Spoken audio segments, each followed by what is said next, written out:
If you're looking for all the answers, I don't have them. But what I do have is a particular set of skills.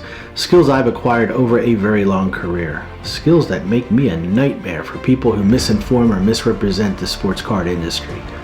So if you don't do that, that'll be all. I'll let it go. But if you do, I will find you. I will correct you.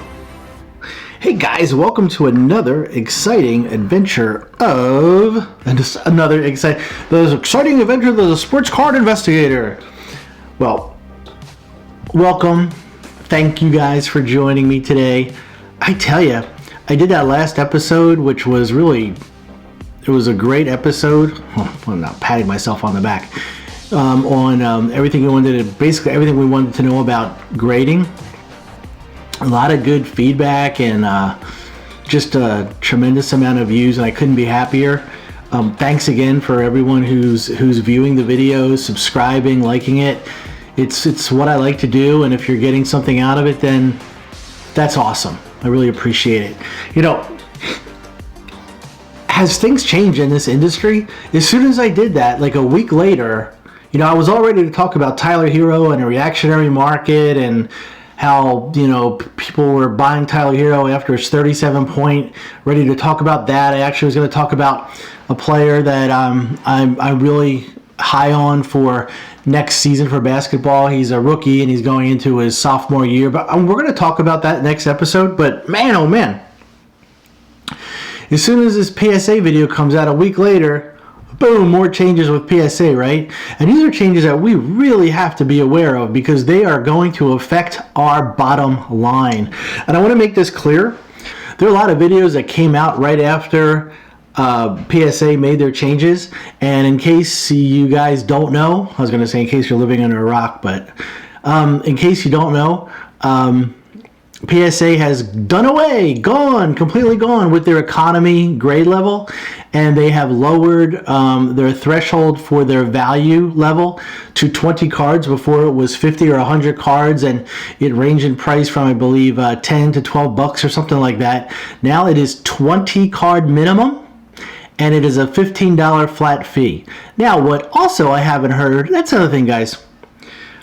When all these videos started coming out right after PSA made their changes and people were coming on, just make sure when you're listening to this stuff, verify it. You know, and that's the thing I always talk about is trust but verify, because some of the information just isn't correct. And that's one of the things that I strive for you guys, is to get you the correct information. And how do I do that? Well, I just go to the source sometimes. I'll pick up the phone and I'll call someone that knows, right? So real quick, PSA for the value, it was a $99 declared value. If you check, it's now $199 declared value. Now, that doesn't take the place, because now from the regular, I believe it's $9.99, and I think it was $4.99 for economy, but it kind of goes in between now. But you have a $199 declared value on your submission for value submissions. And I mentioned this in my last video, but I want to walk you through it real quick, just so there's an understanding of what happens. You send your cards into PSA, and we're talking about value now, or economy too, up until and regular. I think once you hit express, then the waiting period goes down dramatically. But now they're saying 9 or 10 weeks to get your card once it arrives to once it actually gets into the system and ready to go. It's received, right? So when it first gets there, it's stored. Then you'll get an email saying, you know, we received your package. Then it becomes the grading period. At that point, someone verifies everything in your submission, right? Making sure everything you say is in there. And then it'll go to be graded, and I take that back. It's researched, then it's given to the grader, then it's also double checked, and then, but now for the whole declared value thing for $199, I heard some people say, well, they're going to upcharge you, they're going to do this or that. They may. If you put in a card that gets graded and it's in your value, and it's $1,000 card after it's graded, and they have the verifier, the researcher look at it and pull it out and say, look, You had this in a $15 grade, it's a $1,000 card. You might get a call. They may upcharge you, they may not. But the big thing for the declared value is if something happens to the card. So they send the cards back to you. God forbid something happens. The insurance value, the declared value, is what you're going to get paid for, right? So just keep all that in mind. So what does this mean for you guys? Well, if you were sending in value stuff, nothing. Because nothing really changed, right? You're still able to submit value. Now you can go down to 20 cards instead of 50, and that might be helpful to some people. And then it's going to take you 9 or 10 weeks to get it logged in, and then it's going to go through the grading process. Now, in reality, we know that a value grade could take 6-7 months.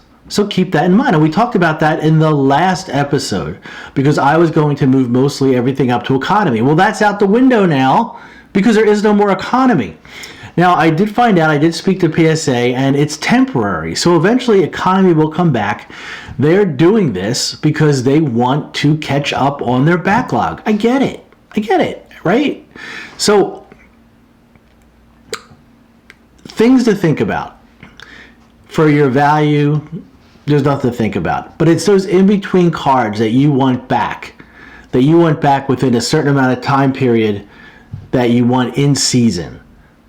You really got to think about that now, because if it's not a $50 grade, even a $50 grade for regular is probably going to take you about 2 or 3 months. If you have a card that you're going to go express or super express or higher than that, it's not going to be a lag time. In fact, as a special fun bonus, I'm going to show you a few cards that I selected when this was prior to this happening, but they just sent it through a express grade, and I'll explain how long that took and everything else. You have to really decide why we're in doing the grading. Those cards that were on the fence, that you're like, I'll take a shot for $9. If he pans out, he doesn't. Now you're talking $15 for cards that may or may not be fiscally responsible. And the thing that we always want to remember when anything we do is we want to be fiscally responsible. We don't want to be fiscally irresponsible. And it's also how much risk are you willing to take on? Because I do that sometimes. I'll see a card and I'll be like, maybe it'll be worth it, maybe it won't. We just have to be really careful, especially in this market. This market is so volatile now. I mean, I've never seen anything like it, and it's kind of scary because you could have. I think it was on Instagram. I was watching my good friend Brett from Stacking Slabs, and he was talking about his. I think it was a Kyler Murray card, and man, that card. I think it was a silver. And it went to like 2,000 to 4,000 and now back to 2,000. That's crazy swings. And when I was going to talk also about like Tyler Hero, and when he went off for the 37 points, it's like, man, I just can't get over the wild swings.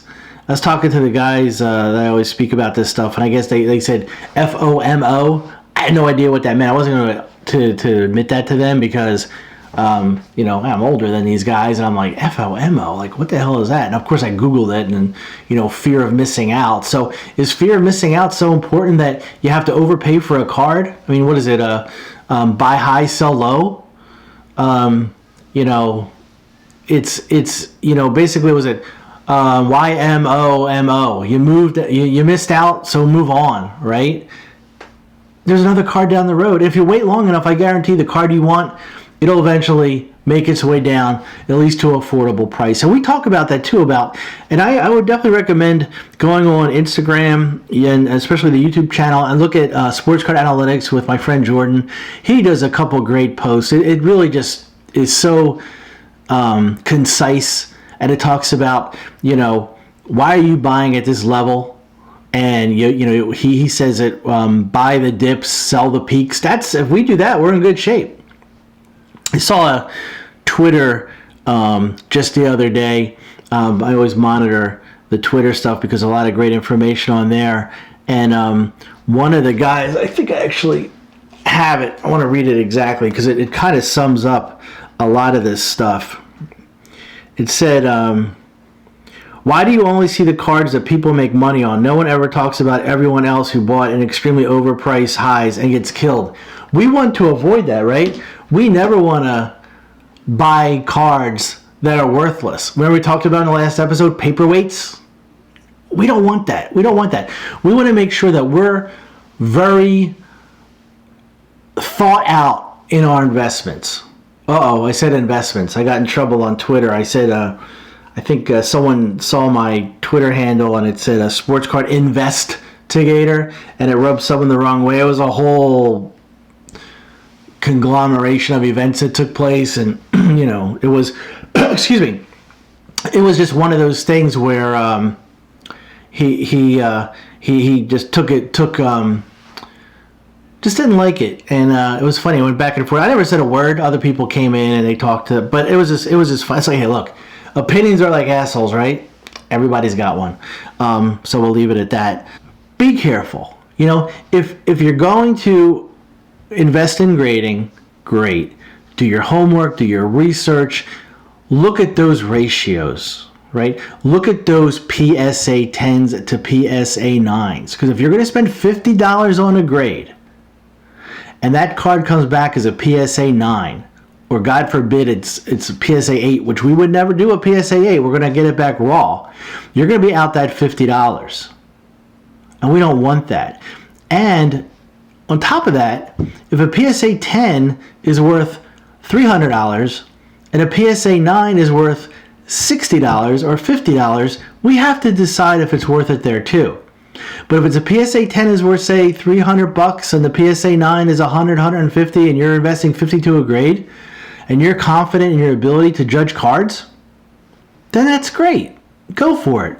Just be careful. My goal for you guys is, look, as I said in the open, I don't know everything, but I try to learn and I try to pass on the information. Look, we're at like 389 subscribers at this time. That's terrific. But we're kind of an intimate group, and I like that because I think that, we are learning.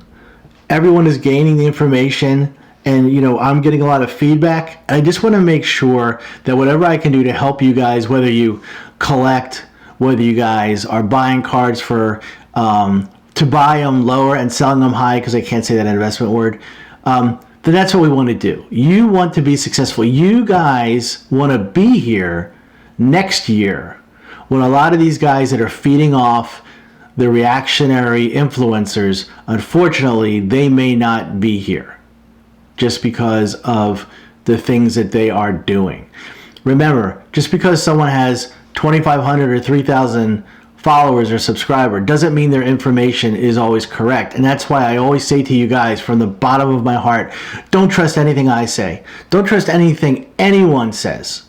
When I was with DEA, I didn't trust anybody because a lot more than just financial issues were at stake. I mean, guys' safety and worse were at stake.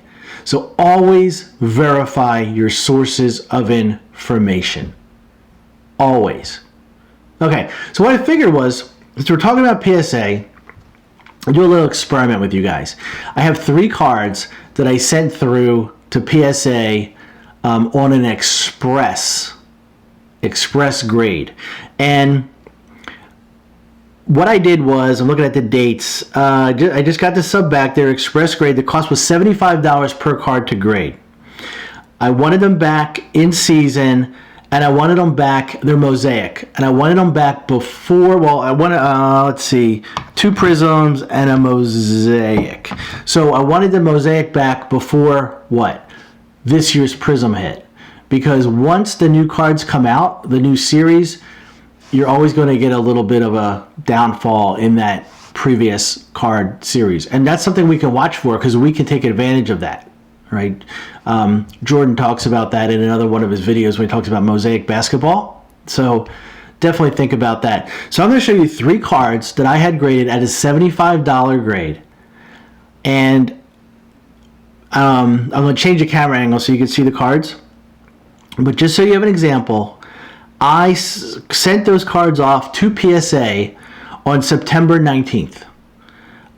They were accepted into PSA. I got the email saying, hey, we got your package on September 23rd. That's when the grading process began. And I got them shipped back to me on October 1st. Not too shabby, right? And so it was a 10-day turnaround. Not bad at all. As long as the submission, I believe, was going to be economically sound. So before we take a look, here was my mindset, all right? I'm not telling you to buy these cards. This is just to show you what I was thinking, the experiment, the turnaround, and getting them on the market and see what we come up with. I was fairly confident from looking over these cards. If you look how I grade cards, I was fairly confident they would get at least a 9 and most likely a 10. You can never guarantee a 10, but they look good to me. The mosaics are kind of tough, but they look really good. If they came back as a 9, it wouldn't kill me, and I was okay with that. And remember, I'm not risk adverse, okay, almost to my detriment. So I don't mind taking some chances when it comes to grading cards. And that's it. So I'm going to come back in a second, and I'm going to let you guys see the cards. All right, guys, welcome back. This is the 3 cards I want to show you, the 3 cards that I put through on a $75 express grade. The first card is a Clyde Edwards-Helaire blue mosaic. It's numbered to 99. I'm hoping I can get a good return on this one. This is the only one in existence as of this taping. Of course, that'll change, but there are 99 out there, and this is the first one that was graded. The second card is a DeAndre Hopkins Panini Prism. The pop on this card is about $45, I believe. So I'm hoping I paid $60 for this guy. So I'm hoping we can get a good return on our money. I almost said investment. On our money. And last but not least,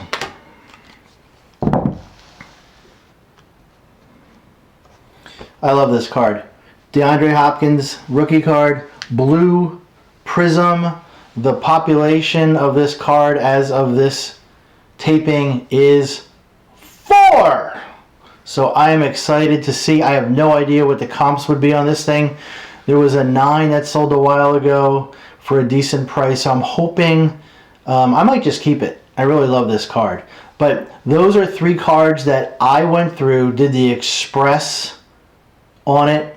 I'll give you guys an update what they go for, or at least if I cleared my investment as far as the grading cost. So I'm excited to see what happens there. Again, $75 express level grade. Got them back in about 10 days. I bought this card for $105 and it looked real good, and when I got it I thought I had a shot at a 10. So that was it, guys. That's what I go through when I look at cards, that if I'm going to go to a specific grade level, I have to ensure that it's fiscally responsible and I have a chance, or not a chance, but I'm going to make my money back 9 times out of 10. If not, sometimes we take a loss. Sometimes, you know, you bite the bear. Sometimes the bear bites you. But we just have to do all we can to make sure we give ourselves the best chance to win. And that's all we can ask for. So next time we're going to talk about a player that I think is going to make a jump from his rookie season into his second year. He's already a great player, but I think he can actually improve, and we're going to talk about him. Again, those were not endorsements to buy those cards. Do not do any buying of cards until you do your own research and homework. Okay, because I don't want to influence you guys in any way. So I just used those 3 cards. I think that was a safe way to show you what I look at when I'm looking at a level of grading. So with that said, check out my guy Jordan at Sports Card Analytics. Great Instagram post, great YouTube, super informative, and he keeps up with what is going on in his hobby on a daily basis. Check out the Sports Card PT, Chris. He, wealth of information. I really enjoy listening to his takes on injuries, because sometimes the injury that is on a team with a guy that you're not even looking at can really affect the guy that you're looking at, and we'll talk about that more also. Check out Brett at Stacking Slabs, always informative, always great information. And finally, a new addition I want you guys to check out Tim at Mountain State Cardboard. Brand new diving back into the hobby, has been in the hobby for a while, but brand new, great podcast. He's on Instagram, super great storyteller, love listening to his takes, really entertaining guy. Check out Tim, and if you like what you're seeing, hit the subscribe, hit the like button. I really appreciate all your guys' support as we go through this journey together. So with that, until next time, take care.